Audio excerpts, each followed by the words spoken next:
نحمده ونصلي على رسوله الكريم أما بعد فأعوذ بالله من الشيطان الرجيم بسم الله الرحمن الرحيم والذين تبوأوا الدار والإيمان من قبلهم يحبون من هاجر إليهم ولا يجدون في صدورهم حاجة مما أوتوا ويؤثرون على أنفسهم ولو كان بهم خصاصة ومن يوق شح نفسه فأولئك هم المفلحون صدق اللہ العظیم۔ اللہ رب العزت نے ہم سب کو یہ جو جان عطا فرمائی اور مال عطا فرمایا، اس جان اور مال کو انسان اللہ کے حکم کے مطابق استعمال کرے تو یہ جان بھی قیمتی بن جاتی ہے اور مال بھی قیمتی بن جاتا ہے۔ اور اگر انسان اس جان کو اللہ کے حکم کے خلاف استعمال کرے، مال کو اللہ کے حکم کے خلاف استعمال کرے، تو یہی جان اور یہی مال دنیا میں بھی وبال کا سبب بنتا ہے اور آخرت میں عذاب کا سبب بنتا ہے۔ نبی کریم صلی اللہ علیہ وسلم نے صحابہ کرام رضوان اللہ علیہم اجمعین پر جو محنت فرمائی تھی، وہ یہی محنت تھی کہ ان کے اندر سے مال کی محبت کو نکالا، دنیا کی حقیقت سے ان کو آشنا کیا اور یہ بتایا کہ تم اس دنیا کو اور اپنی جان کو، اپنے مال کو اگر اللہ کے حکم کے مطابق رکھو گے تو اس سے تمہیں آخرت میں اجر و ثواب بھی ملے گا۔ چنانچہ ابھی اللہ نے سورہ حشر کی آیت نمبر 7 یہ اللہ نے تلاوت کی توفیق عطا فرمائی، اور اس آیت کے شان نزول میں مفسرین نے 2 واقعات لکھے۔ بعض مفسرین نے لکھا کہ یہ الگ الگ 2 واقعات میں یہ آیت 2 دفعہ نازل ہوئی، اور یہ دونوں واقعات بڑی تفصیل کے ساتھ شیخ الحدیث حضرت مولانا زکریا صاحب رحمہ اللہ نے فضائل صدقات میں بھی بہت تفصیل سے یہ دونوں واقعات لکھے۔ یہ آیت ایک حالت تو یہ تھی کہ نبی کریم صلی اللہ علیہ وسلم جب ہجرت کر کے مدینہ منورہ تشریف لائے تو مواخات قائم فرمائی، ایک مہاجر صحابی کو ایک انصاری صحابی کا بھائی بنایا، گھروں میں رہتے تھے مل جل کر، کاروبار بھی ایک ہو گیا، رہنا سہنا بھی ایک ہو گیا۔ اللہ نے خوب برکت عطا فرمائی، جہاں پہلے باغ میں کام کرنے والے 2 بندے ہوتے تھے وہاں 4 ہو گئے، جہاں کمانے والے 4 تھے وہاں 6 ہو گئے۔ ظاہر افرادی قوت بڑھی، اللہ نے برکت عطا فرمائی۔ پھر سب سے زیادہ مال جو نبی صلی اللہ علیہ وسلم کے پاس اس وقت مسلمانوں کے پاس آئے وہ بنو نذیر کے اموال تھے، خیبر والے۔ تو جب وہ کافی مال مسلمانوں کے پاس آیا مدینہ میں تو نبی صلی اللہ علیہ وسلم نے انصار صحابہ کو اکٹھا کیا۔ ہمیں اس میں سے زندگی کے اصول سمجھ میں آتے ہیں۔ تمام صحابہ جو انصار صحابہ تھے ان کے سرداروں کو اکٹھا کیا اور فرمایا نبی صلی اللہ علیہ وسلم نے کہ 2 تجویزیں تمہارے سامنے رکھتا ہوں، ایک کو قبول کر دو۔ ایک تجویز یہ ہے کہ اب ہمارے پاس کافی مال آ گیا تو ہم یہ جو مہاجر صحابہ ہیں ان کو یہ مال دے دیں، اور مہاجر اپنا الگ اب رہیں سہیں، اپنا الگ کاروبار کریں، انصار اپنا الگ کاروبار کریں، مہاجرین کو مال دے دیں اور یہ دونوں الگ الگ اپنی زندگی گزاریں۔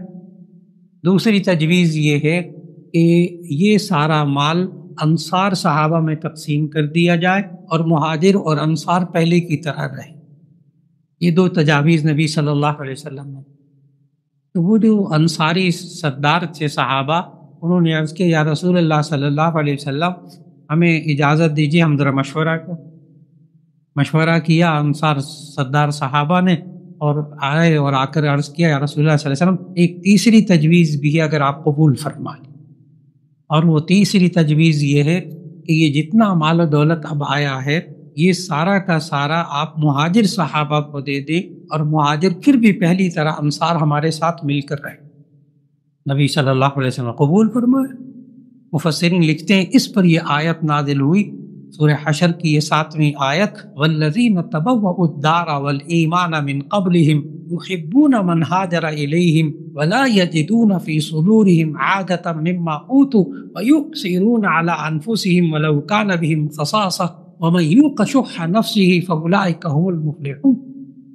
والذین تبوؤوا الدار والایمان، جن لوگوں نے گھر کو اور ایمان کو اپنا ٹھکانہ بنایا، اور یحبون من ہاجر الیہم، اصل بات یہ والی، یحبون من ہاجر الیہم، جو ان کی طرف ہجرت کر کے آئے ان سے محبت کرتے۔ یہ قربانی، یہ اپنی ضرورت کو دبا کر دوسرے کی ضرورت کو پورا کرنا، اس کی بنیاد یہ ہے کہ نبی صلی اللہ علیہ وسلم نے اس معاشرے میں محبت کو قائم کیا۔ جب نفرتیں ہوتی ہیں تو پھر ہر انسان کہتا ہے میرا پیٹ بھر جائے، دوسرا مرتا ہے تو مر جائے۔ یہ ماحول کب بنتا ہے؟ جب محبت والی محنت ہوتی ہے کہ لوگوں کو جوڑنا ہے، توڑنا نہیں۔ نبی صلی اللہ علیہ وسلم نے جوڑ والی محنت فرمائی، محبت والی محنت فرمائی۔ یہ نہیں ہے کہ 70 سال گزرنے کے بعد بھی مہاجر ہے اور مقامی مصیبت ہے ہمارے یہاں، مصیبت ہے ہمارے مہاجر ہے، مقامی نہیں تعاون کر۔ اور وہاں نبی صلی اللہ علیہ وسلم یحبون من ہاجر الیہ، اور پھر جب وہ مال ملتا ہوا نظر آیا انصار صحابہ کو، نبی صلی اللہ علیہ وسلم نے کہا نا کہ آپ لے لیں، اور دونوں کٹھے لے۔ آگے اللہ نے کیا کہا؟ لا یجدون فی صدورہم حاجۃ مما اوتوا، انہوں نے اپنے دل کے اندر کوئی ضرورت محسوس نہیں کی، حاجت محسوس نہیں کی، مما اوتوا، جو ان کے مہاجر صحابہ کو مل رہا تھا اس کے بارے میں دل میں چاہت بھی نہیں تھی۔ ہوتا نہیں دل میں مجھے مل جائے، یہ بھی نہیں تھا۔ وَيُؤْثِرُونَ عَلَىٰ أَنفُسِهِمْ، اور وہ اپنے آپ پر دوسروں کو ترجیح دینے والے تھے۔ ایثار کا مطلب ترجیح دینا، اپنی ضرورت کو اپنی ضرورت کو دبا کر دوسرے کی ضرورت پورا کر دینا بڑے دل گردے کی بات ہے۔ وَيُؤْثِرُونَ عَلَىٰ أَنفُسِهِمْ، انہوں نے اپنے آپ پر ایثار کیا، اپنے آپ پر دوسروں کو ترجیح دی۔ وَلَوْ كَانَ بِهِمْ خَصَاصَةٌ، اگرچہ خود مشقت میں رہے، بھوکے رہے، تکلیف میں رہے، دوسروں کو ترجیح۔ وَمَنْ يُوقَ شُحَّ نَفْسِهِ فَأُولَٰئِكَ هُمُ الْمُفْلِحُونَ، اور جس کو بچا لیا گیا اپنے نفس کے بخل سے، وہ کامیاب وہی لوگ۔ نبی صلی اللہ علیہ وسلم یہ والی کامیاب زندگی دینے کے لیے تشریف لائے۔ یہ ہے کامیاب زندگی، میرے پاس پیسہ آ جائے، میرے پاس چیزیں آ جائے، مال و دولت آ جائے۔ آج انسان نے اس کو کامیابی سمجھا ہے، اور یہاں آیت میں کیا بتایا جا رہا ہے کہ اپنی ضرورت، اپنے تقاضے کو دبا کر دوسرے کی ضرورت کو پورا کر دے، کامیابی اس میں۔ کاش انسان کو سمجھ میں آ جائے۔ ایک تو شان نزول یہ والا بتایا، مفسرین نے لکھا، اور دوسرا شان نزول مفسرین نے لکھا اسی سورہ حشر کی 7ویں آیت، اس پر بھی یہ آیت نازل ہوئی کہ نبی صلی اللہ علیہ وسلم کے پاس مدینہ منورہ میں ایک مہمان تشریف لے آئے، اور آ کر مغرب کا وقت بعد ہوا، رات کا وقت ہوا، کھانا کھانا۔ نبی صلی اللہ علیہ وسلم نے سب سے پہلے اپنے گھر پہنچوایا، کھانے کو کچھ ہے۔ جامع ترمذی کی حدیث اور بخاری شریف کی حدیث دونوں میں ہے واقعہ یہ والا جس پر یہ آیت نازل ہوئی۔ تو گھر پہنچوایا، کچھ کھانے کو ہے گھر میں، معلوم ہوا آج کھانے کو نبی صلی اللہ علیہ وسلم کے گھر میں کھانے کو نہیں۔ ایک انصاری صحابی کھڑے ہوئے، یا رسول اللہ میں ان کی میزبانی کروں گا، میں ان کو مہمان بنا دوں۔ لے گئے، گھر لے گئے۔ وہ جب گھر لے گئے تو بیوی سے پوچھا کھانے کو کچھ ہے؟ بیوی نے کہا ہاں ایک بندے کا کھانا ہے، اور بچے بھی بھوکے ہیں، میں نے اور تم نے بھی کھانا ہے، کھانا ہے ایک بندے۔ ان صحابی نے کہا بیوی کو ٹھیک ہے وہ کھانا تیار کرو، اس مہمان کے سامنے رکھ دو، اور بچوں کو بہلا کر سلا دو، بھوکے سلا دو، مہمان کے سامنے کھانا رکھ دینا، ایک بندے کا کھانا ہے، تم دیا ٹھیک کرنے کے بہانے، روشنی ٹھیک کرنے کے بہانے دیے کو بجھا دے، اندھیرا ہو جائے، وہ ایک بندہ مہمان کھانا پیٹ بھر کر کھا لے گا، میری بھی خیر تمہاری بھی خیر۔ چنانچہ بیوی نے ایسے ہی کیا، مہمان نے کھانا کھایا، پیٹ بھر گیا، سو گئے۔ صبح فجر میں پہنچے نبی صلی اللہ علیہ وسلم کے پاس، تو بخاری شریف کی حدیث یہ نبی صلی اللہ علیہ وسلم نے ان صحابی کو مخاطب کر کے کہا تمہارے بارے میں یہ آیت نازل ہوئی، یؤثرون علی انفسہم ولو کان بہم خصاصہ، وہ اپنے آپ پر دوسروں کو ترجیح دیتے ہیں خود چاہے بھوکے۔ یہاں ایک بات اور بتاؤں، بہت لوگ نا اپنے آپ کو مرد حضرات اپنے آپ کو دیندار بنا لیتے، گھر والوں پر محنت نہیں کرتے. یہ بہت بڑی غلطی ہے. اس واقعے سے یہ ایک اور سبق ملا. بیوی کو دیکھا آپ نے، بیوی کو دیکھ، بچوں کو بہلا کے سلا دو، کوئی بات نہیں، مہمان آئے منہ پر سلا دو. آج کسی کی بیوی کو کوئی جا کر شوہر بیوی کو کہہ دے نا، کوئی بات نہیں کوئی بات نہیں، میرا مہمان آیا ہے اس کو کھلا دیتے ہیں، بچوں کو بھوکا سلا، کہہ کے دیکھے. وہ بیوی نے بھی کیسا کہنا مانا، وہ تم دیا ٹھیک کرنے کے بہانے اس کو بجھا دینا اور میں بھی بھوکا رہ کے تم بھی بھوکی رہ جانا، مہمان کھا لے گا. معلوم ہوا بیوی کا بھی ذہن بنا ہوا تھا. اور بات کو سمجھنا ہے، آج گھر والوں کا بھی ذہن وہ بنانا پڑے گا.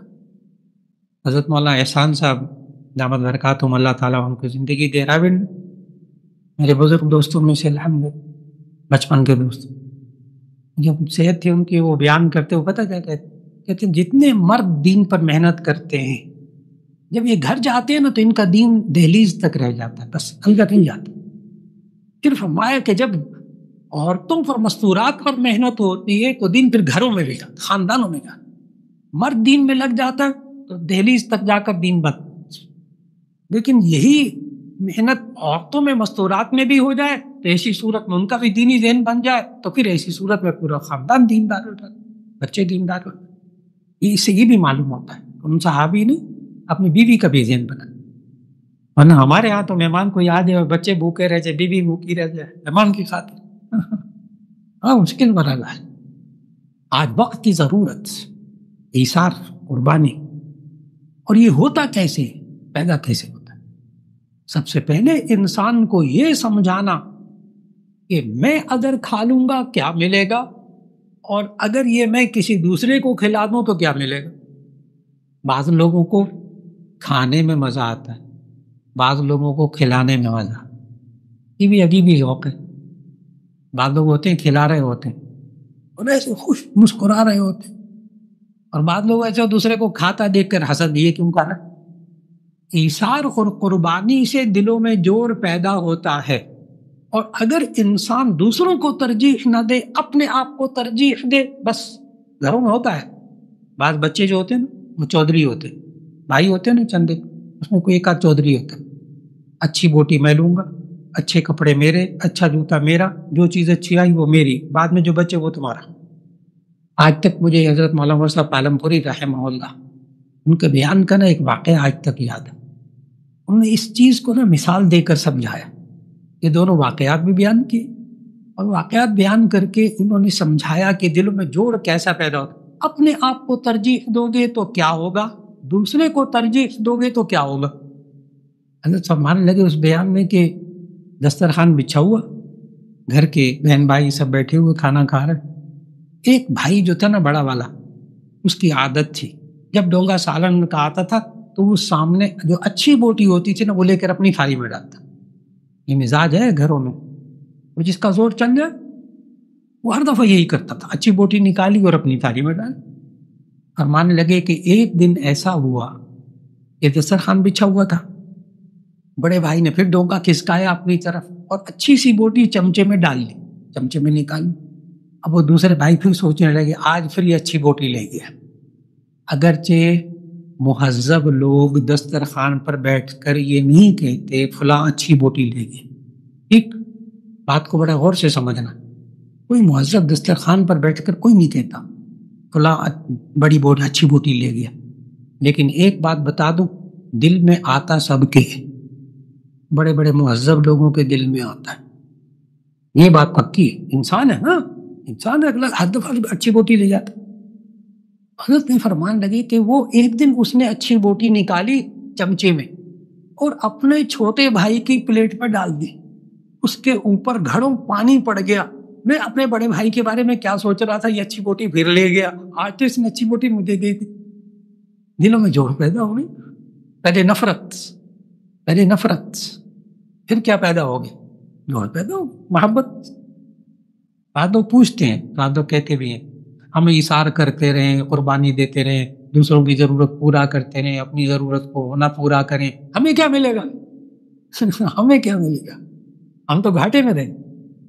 ایثار کر کے بندہ اپنا نقصان کرتا ہے، یہ پکی بات ہے. ایثار کر کے اپنی ضرورت کو دبا کر دوسرے کی ضرورت کو پورا کریں گے، آپ کی ضرورت نہیں پوری ہوئی پھر گھاٹا ہے نا، نقصان ہے۔ تو میرے بھائیوں، ہم زندگی میں دن رات یہی کام کرتے ہیں۔ کیا آپ نے اچھا جوتا لینا، کئی سو نوٹ ضائع کرتے ہیں تو آپ کو کیا ملتا ہے؟ آپ گوشت لیتے ہیں، کئی ہزار روپیہ ضائع کرتے ہیں تو کیا ملتا ہے؟ گوشت۔ کپڑے خریدتے ہیں، کئی ہزار روپیہ دوسرے کو دے دیتے ہیں تو کپڑے ملتے ہیں۔ ایثار کر کے کیا ہوتا ہے؟ دوسرے کی ضرورت، دوسرے کی تقاضے کو پورا کر کر اللہ اجر و ثواب عطا فرماتا ہے، اور دنیا میں آپس میں دلوں میں جوڑ اور محبت پیدا ملتا ہے، فکر نہ کریں، آخرت میں اجر و ثواب ملتا ہے۔ کاش ایمان، نبی صلی اللہ علیہ وسلم نے اس پر بھی جو محنت کی نا، یہ میں کرتا ہوں کیا ملے گا؟ لوگ بہت سوال کرتے ہیں۔ اس وقت آپ کسی بھائی کی، کسی بہن کی مدد کرتے ہو نا، کماتے ہیں، کوئی بہن ہے اس کی آپ اپنی بہن کی مدد کرتے ہیں، تو کئی دفعہ بیوی کہتی ہے یہ کیا ہے، آپ کماتے ہیں اور اپنے بہن بھائیوں پہ جا کے لوٹا کے آتے ہیں۔ کبھی اس نے آپ کی خیریت پوچھی، کبھی آپ پچھلی دفعہ بیمار ہو کے آئے تو پوچھنے آیا تھا، کبھی سلام کیا، اور آپ جا کر ان کو پیسے دیتے، ان کی مدد کرتے۔ صرف ایک جواب ہے، صرف ایک جواب، جو انسان آخرت پر یقین رکھتا ہے وہ یہ کہتا ہے اس کا اجر مجھے اللہ آخرت میں دے گا، مجھے ان سے کچھ نہیں چاہیے۔ یہ ایثار کر کے جو لوگ مایوس پھرتے ہیں نا، وہ لوگ ہوتے ہیں جو انسانوں سے توقع لگا کے رکھتے ہیں۔ جو انسانوں سے توقع لگا کے رکھتا ہے وہ مایوس ہوتا ہے، جو اللہ سے توقع لگا کے رکھتا ہے اللہ کبھی مایوس نہیں کرتا، نہ دنیا میں نہ آخرت، نہ دنیا میں نہ آخرت۔ کتنے حضرات بزرگ تشریف فرما ہیں جو اس بات کی گواہی دیں گے، کئی مرتبہ انسان خرچ کہیں اور کرتا ہے، اللہ دیتا کہیں اور سے۔ وہ مال کا خالق ہے نا، ہمارا خالق ہے، مال کا بھی خالق ہے، جان کا بھی خالق ہے۔ اللہ تعالیٰ نے 28ویں پارے میں یہ بات کہی، من یتق اللہ، سورہ طلاق کی آیت نمبر 4، من یتق اللہ یجعل له مخرجا ویرزقه من حیث لا یحتسب۔ من یتق اللہ، جو تقوی اختیار کرتا ہے، یعنی گناہوں سے بچتا ہے، نیک کام کرتا ہے، تقوی، جو تقوی اختیار کرتا ہے، یجعل له مخرجا، اللہ اس کے لیے مشکل سے نکلنے کا راستہ بنا دیتا ہے، وَيَرْزُقْهُ مِنْ حَيْثُ لَا يَحْتَسِبُ، اور وہاں سے دیتا ہے جہاں سے اس کو گمان بھی نہیں ہو۔ کرتا ہے انسان کہیں اور ہے، دیتا اللہ کہیں اور سے۔ یہ اللہ کا نظام ہے، کر کے دیکھ لے۔ آج وقت کی بہت بڑی ضرورت ہے، اور ابھی ایثار ختم نہیں ہوا، اچھا دنیا میں اندھیرا نہیں ہوا ابھی، یہ یاد رکھیں۔ اگر ایثار کی بہترین مثال دیکھنی ہو تو ماں بیٹے کی مثال، ماں بیٹی کی مثال دیکھیں گھروں کے اندر۔ ماں شادی سے پہلے ناک پہ مکھی نہیں بیٹھنے دیتی، شادی سے پہلے اتنی نازک، شادی سے پہلے ناز نخرے، اور شادی کے بعد جب بچے ہو جاتے ہیں پھر ماں کا ایثار دیکھنے والا ہوتا ہے، نیند قربان، کھانا قربان، بچہ۔ یہ جتنے بڑے بچے بیٹھے ہیں نا، یہ سب ذہن میں رکھیں، یہ ماؤں کا ایثار ہے کہ جو اتنے بڑے ہو کر بیٹھے، یہ ماؤں کی قربانیاں ہیں، ماؤں کی قربانیاں ہیں۔ اور ماؤں کے اندر جو ایثار ہوتا ہے اس کا کوئی مقابلہ، اس کا کوئی مقابلہ۔ ماں تو تڑپ اٹھتی بچے کی تکلیف پر، کیونکہ اس کے اندر محبت ہوتی، تعلق ہوتا ہے۔ لہذا ایثار کا جذبہ، قربانی کا جذبہ، اپنی ضرورت، اپنے تقاضے کو دبا کر دوسرے کی ضرورت پورا کرنا، یہ کس بنیاد پہ ہوتا ہے انسانوں کے اندر؟ محبت کی بنیاد پہ، آخرت پر، ایمان کی بنیاد پر ہوتا ہے۔ دنیا کی محبت اس کے اندر نہ ہو پھر ہوتا ہے۔ اگر دنیا کی محبت بھری ہوئی ہو، دوسرے سے نفرت ہو، آخرت پر ایمان نہ ہو، تو یہ سوال کرے گا مجھے اس سے کیا ملے گا، مجھے یہ اکثار کر کے کیا ملے گا؟ میں اگر اپنی ضرورت، اپنے تقاضے کو دبا کر دوسرے کی ضرورت پورا کروں گا تو مجھے کیا ملے گا؟ یہ کب ہوگا؟ جب نفرت ہوگی، جب مال کی محبت ہوگی، اور جب اپنی نفس پرستی ہوگی اور آخرت کی فکر نہیں ہوگی۔ آج وقت کی بہت بڑی ضرورت کہ انسان معاشرے کے اندر، دفتروں کے اندر، کاروبار کے اندر، اپنے گھروں کے اندر خود بھی ایثار سے کام لے، بچوں کو بھی ایثار سکھائے۔ بچوں کو بھی، آج کل بچوں اور بچوں دونوں کو ایثار سکھانے کی ضرورت ہے۔ بیٹا ہر اچھی چیز آپ کے لیے ہو، یہ مزاج نہیں، کبھی کبھی اپنے چھوٹے بھائی کو بھی، چھوٹی بہن کو بھی دے ایثار۔ قربانی، خود بھوکا رہ کر انسان دوسرے کو کھلا دے، اس میں اس کو مزہ آنے لگ جائے۔ آج وقت کی ضرورت، بالکل اسی طرح جب انسان کو اس بات کی ضرورت ہو کہ میں دنیا میں لوگوں کو گمراہی سے بچا لوں، جہنم سے جانے سے بچا لوں، تو یہ انسان پھر اپنا وقت اور اپنی جان صرف کرتا ہے اس کام کے لیے، اپنی جان بھی لگاتا، اپنا مال بھی لگاتا۔ بعض لوگوں کو سمجھ میں نہیں آتا کہ کیا کرتے، جان مال دونوں قربان کرنا کیوں؟ تاکہ لوگ ہدایت پا جائیں، لوگ گمراہی سے بچ جائیں، لوگوں کے ایمان کی فکر، لوگوں کے اعمال کی فکر، لوگوں کو نماز سکھا دینا، لوگوں کو دنیا میں رہنے کے لیے وہ سلیقہ جو نبی صلی اللہ علیہ وسلم نے سکھایا وہ آ جائے، اس کے لیے کوشش کر لیں، جان اور مال دونوں لگانے کے لیے۔ لیکن اس کے لیے میرے ساتھیوں، نبی صلی اللہ علیہ وسلم نے جو محنت فرمائی نا، دلوں میں جوڑ پیدا کر کے، ایک دوسرے کا احترام کر کے، دنیا کی حقیقت سمجھائی، آخرت کی عظمت سمجھائی، بار بار بار بار بار بار بار بار، یہاں تک کہ دلوں میں بیٹھ گئی۔ میں ایک ایثار کا واقعہ بتا کر بات کو مکمل کرنے لگا۔ یہ واقعہ حکایات صحابہ میں بھی لکھا اور حدیث میں بھی موجود۔ آپ کو حیرت ہوگی ایثار کی، کمال کا ایثار۔ ایک صحابی کے چچا زاد بھائی جہاد میں شریک تھے، غزوے میں، تو انہوں نے پانی دیا پلانے کے لیے، پانی پلانے لے گئے۔ تو جب گئے تو وہاں ایک قریب زخمی تڑپتا ہوا صحابی نظر آئے، ان کو پانی پلانے لگے۔ ان کے قریب ایک اور زخمی نظر آیا، اس کی آواز آئی۔ اس دم توڑتے ہوئے زخمی صحابی نے کہا ان کو پہلے پانی پلانا۔ وہ صحابی کہتے وہ میرے چچا زاد بھائی تھے، وہی جن کے لیے آیا تھا پانی پلانے۔ وہ ذرا دور جب قریب گیا تو ایک اور کی آواز آئی کراہنے کی، تو چچا زاد بھائی اس صحابی نے کہا زخمی نے کہ نہیں، اس کو پہلے پانی پلا۔ وہ اور دور تھا، بعض روایات میں 3، بعد میں 4۔ وہ جب وہ دور والے صحابی کے پاس گئے نا، وہ جو زخمی ہو گئے تھے، دور گئے تو وہ شہید ہو چکا تھا جس کی آواز آئی تھی پانی کی۔ وہ جب پہلے اپنے نمبر 2 پہ چچا زاد بھائی کے پاس آئے تو وہ بھی شہید ہو چکے، نمبر 1 کے پاس آئے وہ بھی شہید ہو چکے۔ انسان مر رہا ہو، زخمی ہو، پیاس حلق میں کانٹے ہو رہے ہوں، اس وقت یہ کہہ دے دوسرے کو پلا دو، کمال ہے۔ اس وقت کہ دوسرے کو پلا دو، ذہن بن جائے نا، جب ذہن بن جائے۔ انہوں نے کہا نبی صلی اللہ علیہ وسلم نے تو ان کی ہڈیوں میں ایثار اور قربانی کو پیدا کیا۔ اللہ رب العزت ہم سب کو اپنے گھروں کے اندر اپنے آقا دوسروں کو ترجیح دینے کی توفیق عطا، مسلمان بھائیوں میں ایک دوسرے کے لیے ترجیح دینے کی توفیق عطا فرمائے، خود قربانی دے کر دوسرے کو سکون پہنچانے کے اللہ توفیق عطا فرمائے۔ دعا فرما لیجیے کہ الحمدللہ رب العالمین۔ اللہم صلی علی سیدنا ومولانا محمد وعلی آل سیدنا ومولانا محمد وبارک وسلم۔ ربنا آتنا فی الدنیا حسنۃ وفی الآخرۃ حسنۃ وقنا عذاب النار۔ ربنا لا تزغ قلوبنا بعد إذ هديتنا وهب لنا من لدنك رحمة إنك أنت الوهاب۔ ربنا هب لنا من أزواجنا وذرياتنا قرة أعين واجعلنا للمتقين إماما۔ یا اللہ ہم سب کے گناہوں کو معاف فرما، ہماری لغزشوں کو، کوتاہیوں کو معاف فرما۔ یا اللہ اس نفسا نفسی کے دور میں ہمیں ایثار کی توفیق عطا فرما، قربانی کی توفیق عطا فرما، ہمیں اپنی جان، مال، وقت دین کے لیے یا اللہ قربان کرنے کی توفیق عطا فرما۔ یا اللہ ہمیں اس قربانی کے عمل کو گھروں کے اندر، دفتروں کے اندر، کاروبار کے اندر، یا اللہ سب جگہ ایثار کا ماحول پیدا کرنے کی توفیق عطا فرما، اس کے نتیجے میں آخرت کا اجر و ثواب عطا فرما، دلوں میں جوڑ پیدا فرما۔ یا اللہ ہم سب کو وہ کام کرنے کی توفیق عطا فرما جس سے دلوں میں جوڑ پیدا ہو جائے۔ یا اللہ گھروں کے اندر جوڑ پیدا فرما دے، ہمارے معاشرے میں یا اللہ جوڑ پیدا فرما دے۔ یا اللہ گھر کے ہر فرد کو 5 وقت کا پکا نمازی بنا دے، قرآن حکیم کی تلاوت کرنے والے بنا دے، درود شریف پڑھنے والا بنا۔ یا اللہ ہم سب کے گھروں پہ، ہمارے معاشرے پہ، یا اللہ پوری دنیا پہ اپنی رحمت نازل فرما دے، پوری دنیا کے تمام لوگوں کو ہدایت نصیب فرما، پوری دنیا میں ہدایت کی ہواؤں کو چلا دے۔ یا اللہ جتنی دین کی محنت ہو رہی پوری دنیا کے اندر اسے قبول فرما لے۔